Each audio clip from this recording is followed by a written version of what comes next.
Oke, Assalamualaikum warahmatullahi wabarakatuh. Senang sekali pagi hari ini saya Zaki Yusuf setelah mungkin Anda berlibur panjang, menjalankan ibadah yang namanya bersilaturahmi. Tentunya kali ini kita kembali hadir lagi di www.moveonlineradio.com dan tentunya dalam podcast kita yang menjadi salah satu runutan. Ini episode kedua sebenarnya dari episode pertama. Kita dalam podcast bersama Kejaksaan Negeri Belawan, tentunya kali ini dengan topik Halo JPN Kejaksaan Negeri Belawan. Seperti biasa saya tidak sendiri, saya selalu ditemani oleh Kak Jennifer Sylvia.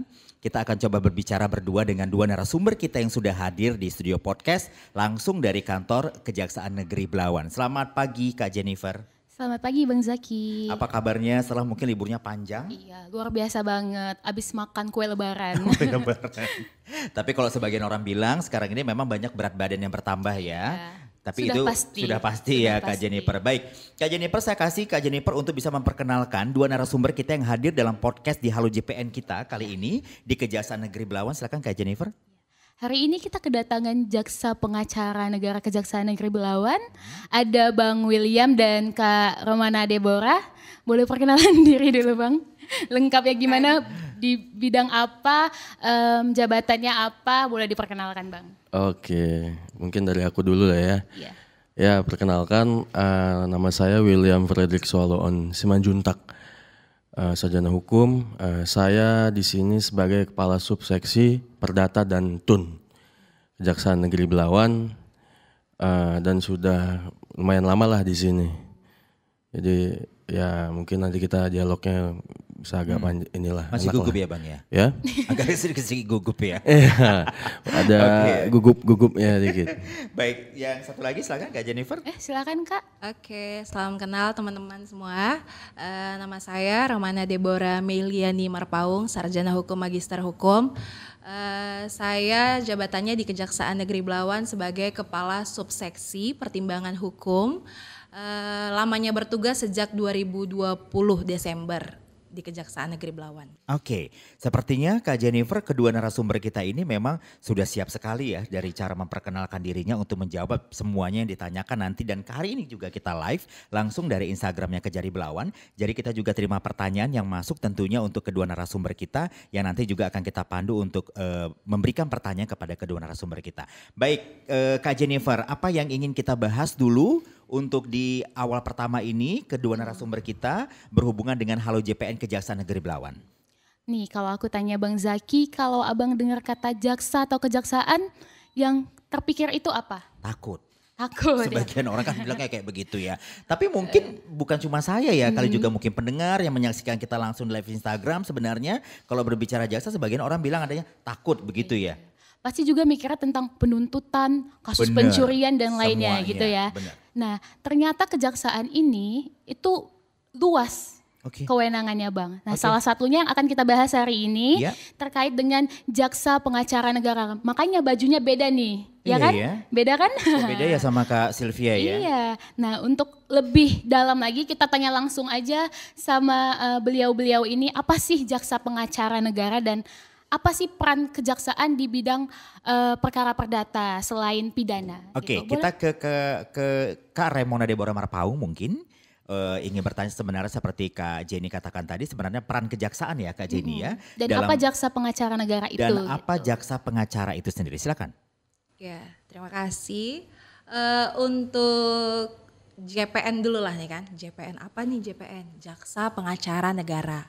Nah, Jaksa Pengacara Negara itu kalau kita bertanya-tanya kok bisa ada di kejaksaan? Kan kalau pengacara biasanya komersil nih. Komersil. Atau ya jaranglah kita dengar di kejaksaan. Jadi sebenarnya di dalam Undang-Undang Kejaksaan itu sendiri, Undang-Undang 16 2004 dan Undang-Undang 11 tahun 2021 itu diatur di bidang perdata dan tata usaha negara ada yang namanya Jaksa Pengacara Negara. Ya, jadi jaksa pengacara negara ini bedanya dengan pengacara komersil atau lawyer komersil adalah JPN itu mewakili negara. Dalam hal ini BUMN, BUMD, pemerintah daerah, pusat. Nah, jadi yang diwakilin itu negara gitu. Bertindak untuk dan atas nama negara. Sedikit mungkin ya Kak Jenny ya. Kebetulan kalau Kak Jenny mungkin sudah saling kenal ya. Nah saya ini perlu bertanya ini sebenarnya. Jadi Iya. kalau berbicara masalah jaksa pengacara negara. Apakah tujuannya itu memberikan jasa pengacara bagi warga negara Indonesia? Bukan bagi warga negara, Bukan bagi warga negara. tapi bagi negara dalam Oh, artian bagi negara, ya, oke. bagi negara dalam artian yang kami dampingi atau yang dampingi, kami wakili iya, itu iya. adalah negara. Jadi misalnya yang diwakilin itu jabatannya bukan orangnya. Paham, oke, bukan personalnya kali Bukan ya. Mbak personalnya, Deborah. tetapi beliau sebagai pejabat negara, misalnya kepala kejaksaan, bisa kami wakili. Itu sebagai bukan personnya, tetapi jabatannya. Atau Jabatannya. misalnya stakeholder lain BUMN, apa nih, Pertamina, PLN, itu semua bisa kami wakili gitu. Oke. Bukan masyarakat umum. Baik. Seperti lawyer commerce. Silakan bisa dilanjutin Mbak Deborah. Kalau untuk legal standingnya sih itu, legal standing JPN itu di Undang-Undang Kejaksaan.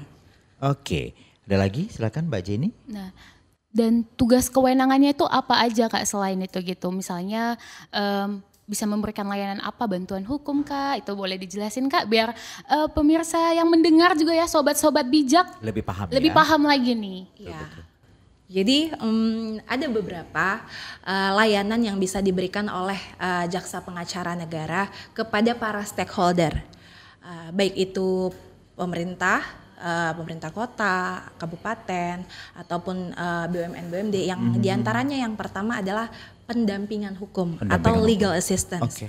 Nah, pendampingan hukum yang bagaimana yang bisa diberikan? Ya.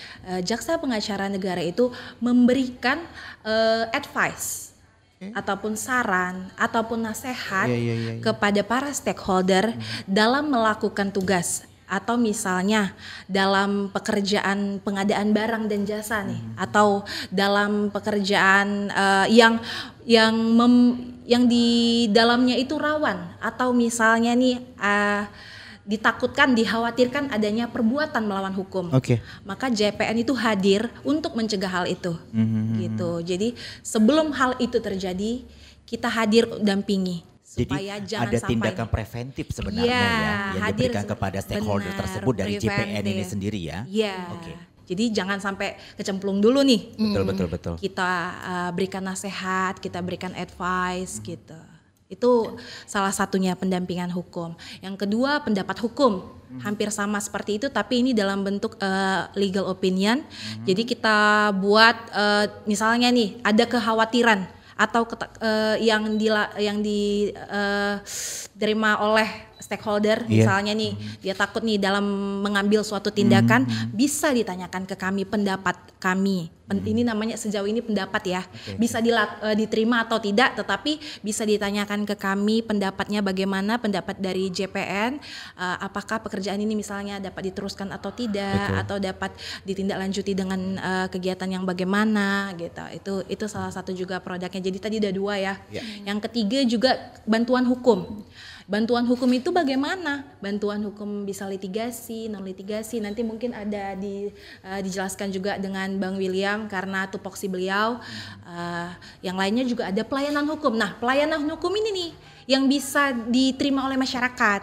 Tadi kan kita ngomongin pemerintah nih. Stakeholder ya. Stakeholder Oke. pemerintah. Nah, untuk pelayanan hukum ini itu dikhususkan untuk masyarakat bisa. Nah, jadi bukan hanya Dilibatkan bisa, juga berarti JPN untuk bantuan hukum iya, kepada masyarakat. Jadi pelayanan hukumnya seperti ini kira-kira. Misalnya kami datang nih ke kantor camat atau ke pasar atau kemana, atau ke mall buka stand sendiri. Terus masyarakat ada datang. Misalnya dalam kehidupan sehari-hari kan kita banyak aja nih, ya kan, bersinggungan dengan hukum. Pasti. Atau bukan beliau tapi saudaranya atau Iya, anak iya. atau keluarganya. Terus bisa bertanya sama JPN, gimana nih Bu solusinya, gimana nih Pak, kira-kira apa yang bisa kami tempuh, jalur apa misalnya. Sudah pernah dilakukan belum sih Mbak Deborah berbicara tentang buka stand atau karena kalau saya pikir sebenarnya masyarakat harus bijak ya sebenarnya berbicara tentang singgungan hukum yang saat ini banyak sekali tuntutannya yang masuk dari berbagai versi tentunya. Karena masyarakat sekarang ini sedikit-sedikit bicaranya tuntutan seperti itu. Sudah pernah dilakukan belum? Sejauh ini sudah sering kami lakukan. Kalau dulu mungkin kami rutin nih ke kantor-kantor kecamatan-kecamatan, iya. Jadi masyarakat yang setiap hari ngurus KK, KTP, bisa nih mau nanya sama jaksa, gimana nih Bu kalau terkait ini? Kalau memang pertanyaannya bukan sejauh perdata dan tun, ya kami bolehkan sejauh mana yang bisa kami jawab. Misalnya ada keluarganya yang seperti ini, gimana nih yang harus dilakukan? Ya boleh aja itu dilakukan, ditanyakan pada JPN gitu. Tapi yang sekarang ini kami rutinkan itu ada mall pelayanan publik. Oh, MPP ya? Ya, tahu kan? Tahu. MPP itu ada di Ramayana yang lama. Iya, Jalan Iskandar Muda. Iskandar Muda. Nah, kami ada loket di situ. Oke. Loket Kejaksaan Negeri Belawan. Dan juga bisa menerima pelayanan hukum. Yes, jadi bagi masyarakat yang datang, yang punya kekhawatiran atau yang punya masalah dan mungkin belum punya dana nih untuk konsultasi ke mana. Betul. Boleh datang ke kami gratis. Wah, ini cukup menarik sebenarnya ya, Kak Jenny. Sebenarnya masyarakat juga harus tahu. Jadi sekarang ini juga kita bisa terima Anda yang ingin berkonsultasi di 0813 5235 103 kali ya. Itu line telepon. Line telepon yang bisa Anda pergunakan, nanti Anda bisa langsung masuk di Move Radio. Dan Kak Jenny, kita harus break dulu di sesi pertama. Untuk narasumber kita jangan kemana-mana, karena nanti di segmen kedua kita akan kembali lagi dalam program Podcast Bijak bersama Bincang bersama Jaksa. Dan live dari Instagramnya Kajari Belawan juga masih bisa Anda ikutin. Anda juga bisa nanti memberikan pertanyaan di situ, selain dari nomor telepon yang saya sebutkan tadi, karena kita kembali sesaat lagi.